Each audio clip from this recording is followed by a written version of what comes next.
तो यहाँ पर 25 जुलाई शिफ्ट 1 का पेपर यहाँ पे डिस्कस करता है। तो sine x plus sine 2x plus sine 3x plus sine 4x is equal to 0 दे रखा है। For x belong to 0 to 2 pi. तो sum of values of x बताना है यहाँ पे। तो simply sine x plus sine 4x का पेयर बना लिया, sign 2x plus sine 3x का एक पेयर बना लिया, 2 sine C plus D by two cos C minus D by two and 2 sine C plus D by two cos of C minus D by two यहाँ पे लगा दिया। उसके बाद यहाँ पर अगर अपन आगे देखें तो इसमें फिर यहाँ पे कॉमन ले लिया, 2 साइन 5x/2 और यहाँ पे ये बन गया cos 3x/2 plus cos of x/2। फिर यहाँ पे cos c plus cos d का फॉर्मूला लगा दिया, तो 2 cos c plus d/2 and cos of c minus d/2 इस तरीके का आ गया। अब या तो ये जीरो होगा या ये जीरो होगा या ये जीरो होगा। अब 5x/2 zero, 5 sign of 5x/2 zero कहाँ पे होता है, बेसिकली साइन कहाँ पर जीरो होता है, एन पाई पर। तो ये या तो जीरो के इक्वल होना चाहिए, पाई 2 पाई 3 पाई 4 पाई 5 पाई के इक्वल होना चाहिए, क्योंकि किसके बीच में देना है अपन को सॉल्यूशन। तो बेसिकली अपन को देना है यहाँ पर सॉल्यूशन किसके बीच में,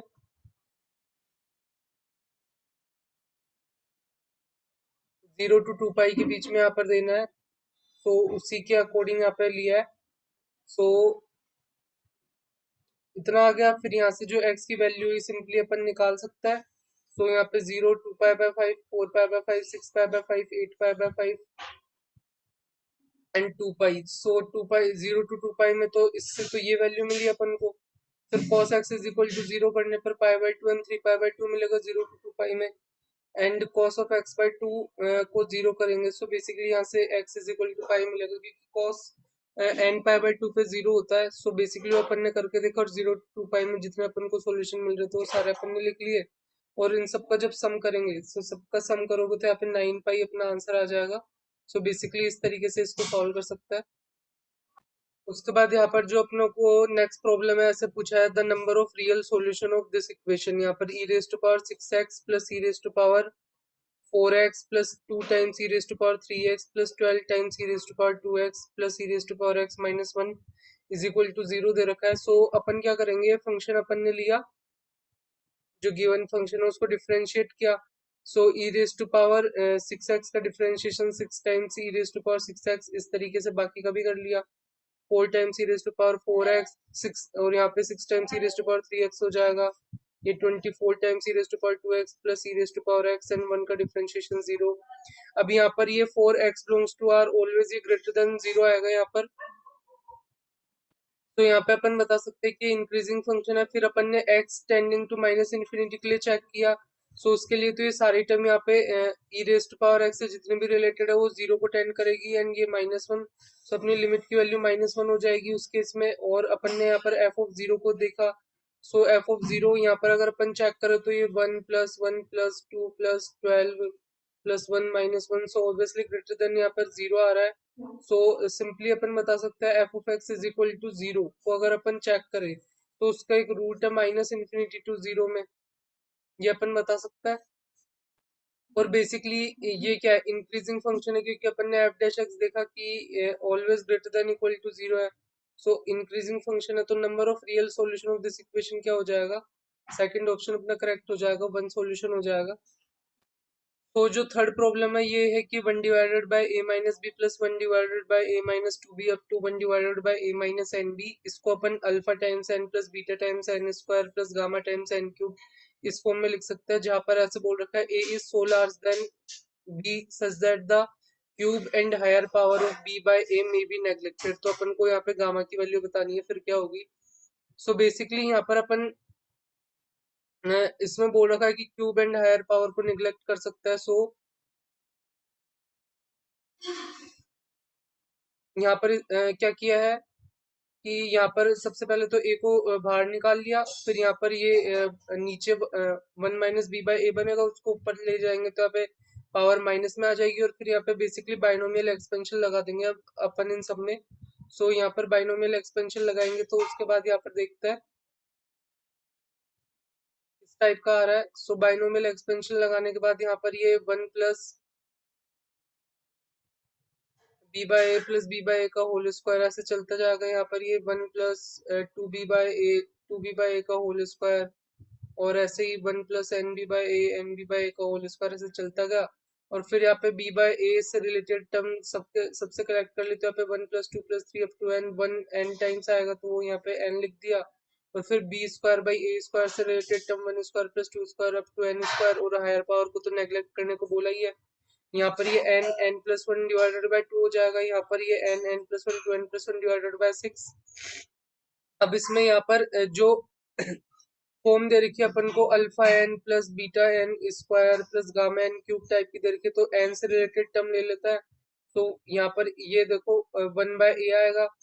यहाँ से देखेंगे तो इधर से एक टर्म और आ रही है अपने पास, जिसमें यहाँ पे b/2a स्क्वायर आएगा। बेसिकली इस b/2a में ये वाला a मल्टीप्लाई हो जाएगा तो ये आ जाएगा। यहाँ पे एक और इसको मल्टीप्लाई करोगे तो यहाँ पर ये वाली टर्म आएगी, उसको यहाँ पे इससे मल्टीप्लाई कर दो तो यहाँ पे B square divided by 6a cube. वैसे ही एन स्क्वायर से रिलेटेड टर्म है और वैसे ही एन क्यूब से रिलेटेड ये टर्म है। बेसिकली बीटा सिर्फ यहाँ से आएगी, ये 2n cube divided by 6 and B square divided by A square. इसमें से देखोगे तो यहाँ से फिर ये इस टाइप का बनेगा। और फिर यहाँ पे इसको कंपेयर करेंगे अपन, तो यहाँ पे अपन को एक गामा की वैल्यू पूछी थी जो एन क्यूब के साथ रिलेटेड है, तो यहाँ पर बेसिकली वो क्या हो जाएगा, बी स्क्वायर डिवाइडेड बाय तो ये क्यूब हो जाएगा, क्योंकि इस वाली टर्म में ये बाहर 1/a से भी मल्टीप्लाई करना है। अब यहाँ से जो आएगा वो B square divided by 3a cube हो जाएगा। सो ये अपना यहाँ पर गामा की वैल्यू इस तरीके से अपन निकाल सकते हैं।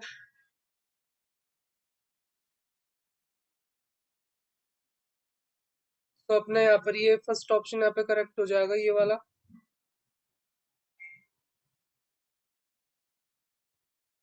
फिर नेक्स्ट प्रॉब्लम्स देखते हैं।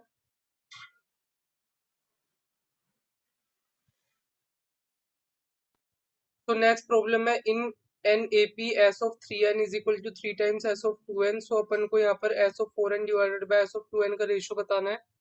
सो बेसिकली अगर यहाँ पे देखें, so S of 3n divided by S of 2n, तो यहाँ पर वो फॉर्मूला लगा देंगे। अपन को पता है कि n टर्म्स ऑफ एपी का सम क्या होता है। सो बेसिकली यहाँ पे 3n टर्म्स का क्या हो जाएगा, 3n/2 2a plus 3n-1 times D. और वैसे 2n टर्म्स का ये हो जाएगा, और वो इज इक्वल टू 3 दे रखा है। फिर यहाँ पर अपन थोड़ा बस मैनिपुलेट करेंगे यहाँ पर, तो ये इस तरीके से आ जाएगा अपने पास। सो बेसिकली ये 3 यहाँ पर कैंसिल हो जाएगा इधर, और ये n/2 से n/2 कैंसिल हो गया। ये 2a plus 3n-1 times D बचा, और दिस 2 को इधर इधर ले गए, और ये 2 times 2a plus 2n-1 times D. अब यहाँ से थोड़ा सिंप्लीफाई करेंगे तो ये आ जाएगा। और फिर S of 4n divided by S of 2n का रेशियो पूछा, तो ये 4n/2 2a plus 4n-1 times D, और ये 2n/2 plus 2n/2 multiply by 2a plus 2n-1 times D. अब यहाँ पर ये तो सिंप्लीफाई होकर यहाँ पे 2 आ जाएगा। अब यहाँ पर जो अपन ने रिलेशन लिया है उसमें से 2a की वैल्यू यहाँ पे पुट कर देंगे, minus of n-1 times D. तो ये यहाँ पे बेसिकली सिंप्लीफाई होकर इस फॉर्म में आ जाएगा। तो अपना आंसर है जो 6 हो जाएगा। तो इस तरीके से अपन इसको कैलकुलेट कर सकते हैं। तो नेक्स्ट अपने पास यहाँ पर प्रॉब्लम है ए parabola whose vertex is at 2 unit distance from origin on positive x-axis and distance between focus and origin is 4 units. The tangent drawn from the origin to the parabola meet the parabola at P and Q. तो अपन को area of triangle OPQ बताना है यहाँ पर। तो इसको start करता है। सो यहाँ पर अगर तुम चेक करो तो जो तुम्हारा वर्टेक्स है यहाँ पर 2,0 पर है, और तुम्हारा फोकस यहाँ पर 4,0 पर है। ये चीज है ओरिजिन से यहाँ पे अपन ने यहाँ पर ये दो टेंजेंट खींची है जो कि यहाँ पर इसको पी एंड क्यू पे मीट कर रही है।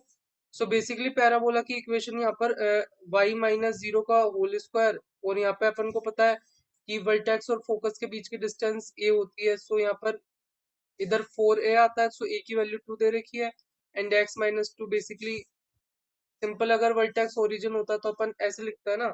सो वर्टेक्स अगर 2,0 तो इस तरीके से आएगा। और अब यहाँ पर ओरिजिन से यहाँ पे टेंजेंट डालिए तो कोड ऑफ कॉन्टेक्ट की इक्वेशन तुम लिख सकते हो y1 is equal to 8 times x plus x1 divided by 2 minus 2। अब इसमें अगर ओरिजिन पुट कर दोगे तो यहाँ पे y टाइम्स 0 = 8 x/2 - 2 आ जाएगा। तो यहाँ से इक्वेशन देखोगे तो x = 4 आ जाएगी। अब ये क्या है, तुम्हारी लेटिस रेक्टम है।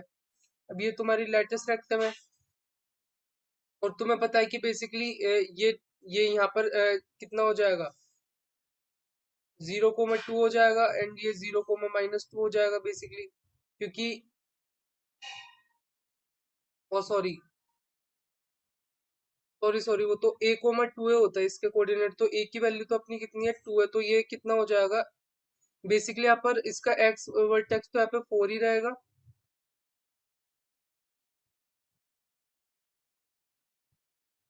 तो ये अपना 4 कोमा यहाँ पे 4 हो जाएगा क्योंकि एक्स वर्टेक्स तो वही रहेगा। और यहाँ पर ये 2a एंड क्योंकि a की वैल्यू 2 है तो ये 4 एंड ये माइनस का 2a आ जाएगा नीचे इस तरीके से। तो यहाँ पर बेसिकली तुम्हें पता है कि जो अपन ये तुम्हारी जो ओरिजिन है वो डायरेक्ट्रिक्स पे लाई कर रहा है। बेसिकली डायरेक्ट्रिक्स की इक्वेशन इस केस में x = 0 हो जाएगी क्योंकि वर्टेक्स यहाँ पर 2, 0 है और ये 4, 0 है और इक्वी डिस्टेंस होता है ये। वर्टेक्स फोकस से जितना डिस्टेंस पे उतना ही डायरेक्ट्रिक्स है। सो डायरेक्ट्रिक्स की इक्वेशन अपनी यहाँ पर ये हो जाएगी बेसिकली y एक्सिस अपनी डायरेक्ट्रिक्स हो जाएगी तो उस पे x = 0 उसकी इक्वेशन हो जाएगी और ओरिजिन उसी पे लाई कर रहा है। और अपन को पता है डायरेक्ट्रिक्स से जो अपन टेंजेंट खींचता है तो वो परपेंडिकुलर होती है और फोकल वाली भी होती है। तो इस केस में इस तरीके का आ जाएगा। तो यहाँ पे परपेंडिकुलर टेंजेंट अपन ने खींची और ये फोकस से भी पास कर रही है। कोड ऑफ कॉन्टेक्ट यहाँ पर अपन देख सकते हैं बेसिकली उसकी लेटेस्ट रेक्टम है। सो बेसिकली ये जो डिस्टेंस है वो यहाँ पर 4 है और ये जो ऊपर वाली डिस्टेंस है वो भी 4 है। सो ये यहाँ पर तुम चेक कर सकते हो 45 डिग्री का एंगल बनेगा और इधर भी 45 डिग्री का एंगल बनेगा। सो टोटल 90 डिग्री का हो जाएगा। सो बेसिकली एक राइट एंगल ट्राइंगल बनेगा। और इसका जो हाइट है वो तो 4 हो जाएगी और ये बेस इसका 8 हो जाएगा, ये हाइट 4 है। सो अपन बेसिकली यहाँ पे एरिया इसका बता सकते हैं जो कि 16 यूनिट्स होगा।